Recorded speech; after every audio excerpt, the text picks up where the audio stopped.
Welcome to Kadampa podcasts. These podcasts offer practical solutions to daily challenges and help guide us to a happier and more peaceful state of mind. In each episode, you will find an extract from a teaching given by one of various Kadampa Buddhist teachers worldwide. All these teachings are inspired by the profound wisdom of Venerable Geshe Khalsang Gyatso Rinpoche, a Buddhist master for our time. We hope you enjoy listening. A lot of people are kind of self-defeating in the early stages of meditation. Like, well, I'm not good at it, so I'm going to give up. Right? I'm not good at it. I don't know if I'm doing it right. So I can tell you, it's no great disaster if you do it wrong. There's no danger if you do meditation wrong. You just end up falling asleep or making shopping lists. That's my personal experience. That's the worst thing that's going to happen to you if you meditate wrong. There's no grave danger. But also what we understand is that we don't do anything perfectly at the start. Like, there's nothing that we have mastered in this life that we started off really good at. You could just take any life skill you have that you feel kind of confident in that you can do. You're like, yeah, I can brush my own teeth. I don't need anybody to help me with that. Confident, self-assured, I can brush my own teeth. That was not the case for quite a long time. We started off like, and there was toothpaste everywhere. And our parents were like, oh gosh, just let me do it. It took us a while to learn that skill and to learn to do it well.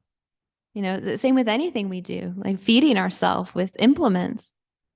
There's a long period of time where we couldn't even get the food in the hole, right? It was everywhere but eventually we developed that hand-eye coordination. We could use a spoon, we could use a fork, we could cut things, we could get them in our mouth.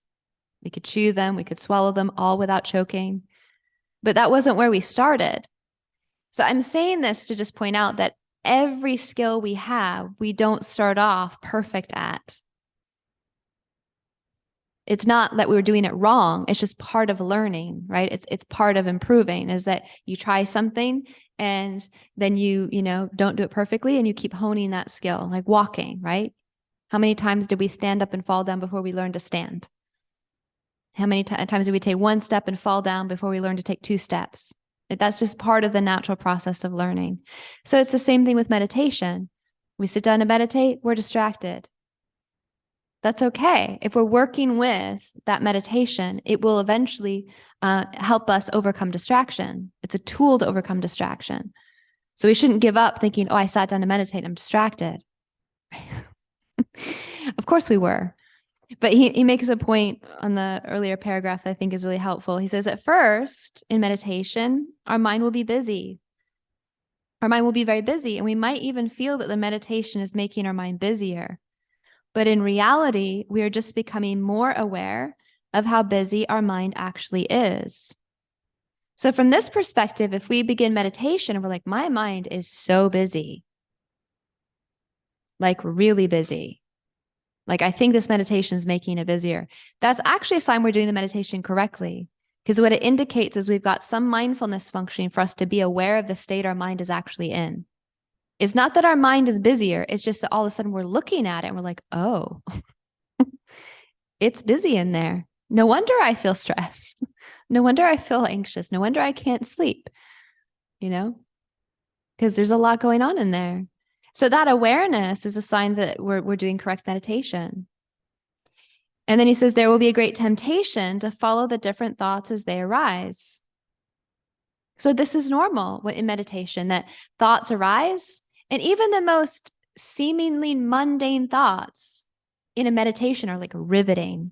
We're just fascinated by the most random set of thoughts and distractions. Like we're, okay, I'm going to meditate. I need to calm down. I really need some mental peace. You know what I also need? One of those things you put in drawers to organize the utensils, because the one I have, it doesn't fit my forks. And I really think tomorrow I should go by the store and see if I can get one that's a little longer for the longer forks. And then we're just fast. We started to go off on that tangent in meditation. And we're just so excited in meditation to plan how we're going to rearrange our utensil drawer. Whereas on any other occasion, rearranging the utensil drawer would not be the most riveting, distraction. It wouldn't be the most tempting thought to follow. But somehow when we're deciding to meditate, that's what happens, And this is something that we need to be able to see and, you know, kind of in some ways be amused by and realize, yeah, there's these temptations to follow different thoughts. And then we start to ask ourselves, well, maybe I can work with that. Maybe I can begin in my meditation to choose not to follow every thought, even though it might be tempting, right? It seems tempting. It seems alluring. We can think, maybe I'm not going to follow it right now. So he says here, we can try to resist this and remain focused single-pointedly on the sensation of the breath. If we discover our mind has wandered and is following our thoughts, we should immediately return it to our breath. So then this is what we do. So of course there's temptation to follow thoughts, right? We try to resist that temptation, but of course sometimes it will get the better of us. Our mind will follow a thought, but instead we can try to return, right? So our mind wanders, but we discover, oh, I'm distracted. I'm at, you know, Floor and Decor planning my new cork bathroom floor, you know, like that I've gone somewhere else. So we discover I'm not on my subtle sensation of the breath. So I'm going to return to, leave the distraction, return. And in one meditation, we might do that many, many, many times. Discover we're distracted, drop it, come back. Discover we're distracted, drop it, come back. Our mind wanders, we bring it back.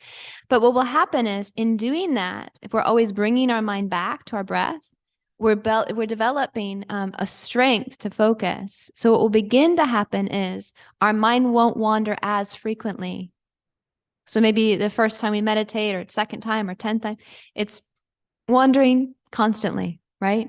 But then maybe there comes a point where we start to notice I'm not wandering as often or as far away before I bring my mind back.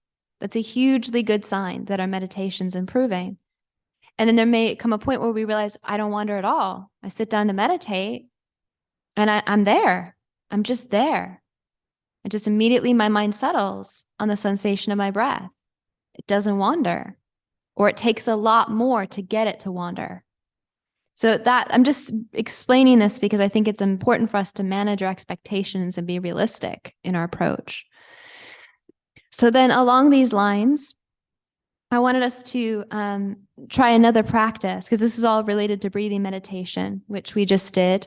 But as I said, I wanted us to do 2 mini meditations. So kind of along the lines of what I've just said, but building on it. I wanted to read a section on some other ways we can begin to sort of set ourselves up for successful meditations that clear the mind. So this is from a book called Great Treasury of Merit. So here the author Geshe Kelsing, he says, at the very beginning, we should make sure that our mind is calm, peaceful, and free from conceptual distractions.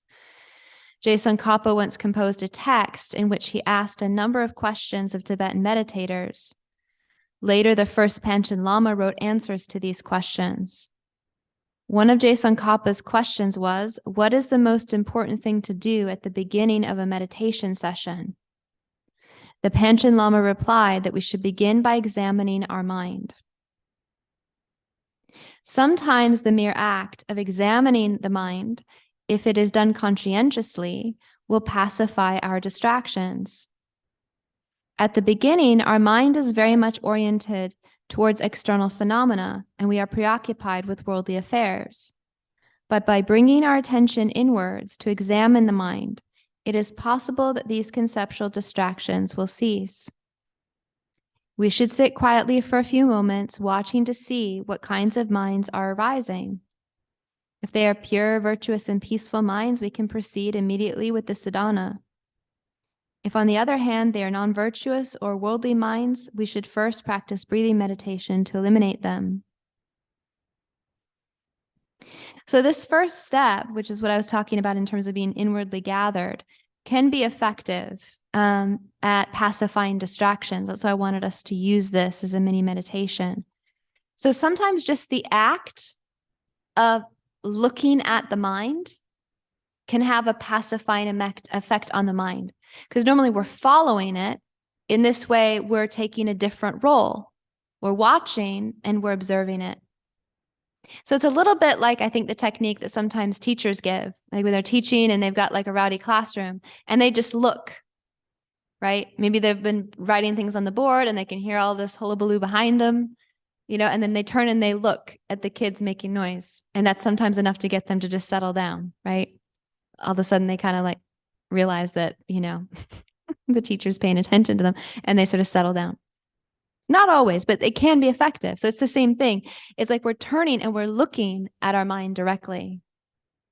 Like, what are you up to? Right. And that just observation can have this pacifying effect without actually taking any action yet, just looking at it straight on versus being in it, like versus embodying it.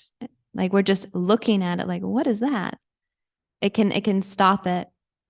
I remember when I was a kid, my grandmother used to have this technique with her kids and then obviously her grandkids, which was something she called the double whammy. So the double whammy was when my grandmother would give you a very stern look that involved lifting one eyebrow, which I cannot do, right? But it was like a steely look with one eyebrow up. So sometimes she'd warn you if you were being naughty, like you're going to get the double whammy. And that was enough to be like, oh gosh, right? But a lot of times what would happen is she wouldn't warn you, you'd just be up to no good. And she'd just look at you like that. And it was such a powerful look. She never had to get up from her chair. I thought she probably just developed this because she was really lazy and she didn't want to have to get up and run around after all these kids. But it was so effective. It was just such a powerful look. Like there was not a single one of her grandkids that did not fear the double whammy, right? It was just this look, and you immediately stop whatever you were doing that you were not meant to be doing. So it's kind of similar, I think, as an exercise. It's like we begin by actually examining our mind, looking at it. And he's saying sometimes the mere act of examining the mind, if done conscientiously, will pacify our distraction. So we just try to turn and look. And so, of course, maybe what we find is, it's doing pretty good in there. My mind's pretty happy, pretty peaceful, pretty relaxed. Great. Then we can kind of proceed with whatever other meditation we want to do. But if it's disturbed and distracted, then either that activity will begin to reduce the distraction or disturbance, or like he's saying, we can proceed from there to do some breathing meditation. If you feel inspired by this podcast, then dive deeper into timeless wisdom of modern Kadampa Buddhism by following the link in the episode description. We look forward to reconnecting with you in the next episode of Kadampa Podcasts.